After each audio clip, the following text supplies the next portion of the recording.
We very much look forward to hard work and some more negotiations. Let us to conclude and finalize next in the beginning of government of Georgia. I would like to thank you for June this year, which to our respective parliaments ratification, and as soon as the respective parliaments ratify them, the agreements will end.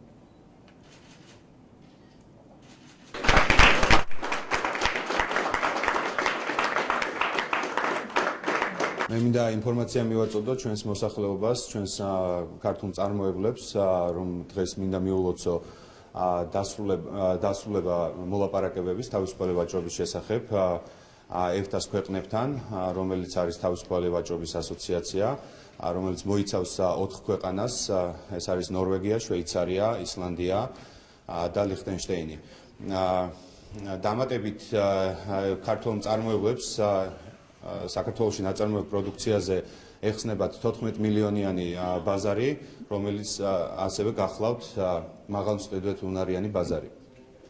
მე მინდა ეს წარმატება მიულოცო ჩვენს მოსახლეობას და დიდი იმედი მაქვს, რომ აღნიშნული შეთანხმების ძალაში შესვლის შემდეგ დამატებით ისინი შეძლებენ თავიანთი პროდუქცია გაიტანონ ექსპორტზე აღნიშნულ ქვეყნებში. ჩვენ მივახციეთ შეთანხმებას EFTA-ს ქვეყნებთან, რომ სამრეწველო პროდუქცია სრულად განთავისუფლებულია ტარიფებისგან, ანუ რაც ნიშნავს იმას, რომ დამატებითი საბაჟო გადასახადის გარეშე ყველანაირი სამრეწველო პროდუქცია შევა 4-ვე ქვეყანაში დამატებითი საბაჟო გადასახადის გარეშე, ხოლო რაც შეეხება სოფლის მეურნეობის პროდუქციას, 4-ვე ქვეყნის ბაზარი არის გზნობიარი ამ კუთხით, მაგრამ მიუხედავად ამისა, საქართველოს მიაღწია უპრეცედენტო შეთანხმებას და ძირითად საქართველოსთვის მნიშვნელოვან საექსპორტო პროდუქციაზე ჩვენ გვაქვს ტარიფები 0 და გარკვეულწილად ასევე გარკვეულ პროდუქციებზე ასევე გვაქვს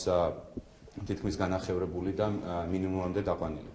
რაც ძალიან მნიშვნელოვანია იმისთვის, რომ ჩვენი პროდუქცია კონკურენტუნარიანი იყოს აღნიშნული ქვეყნების ბაზარზე. In countries outside the European Union, and currently we have 25 such agreements, so the agreement with Georgia will be the 26th.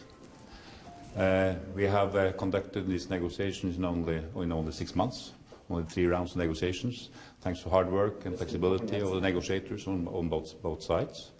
We will now invite the Georgian delegation and Georgian minister to the ministerial meeting of EFTA in Bern in June to sign the agreement, and we expect that the agreement may enter into force early next year.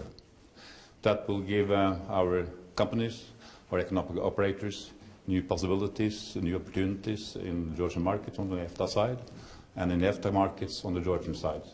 So it's now, when we have concluded the work, it's now up to the companies to take use of all the new opportunities and to do the follow-up work.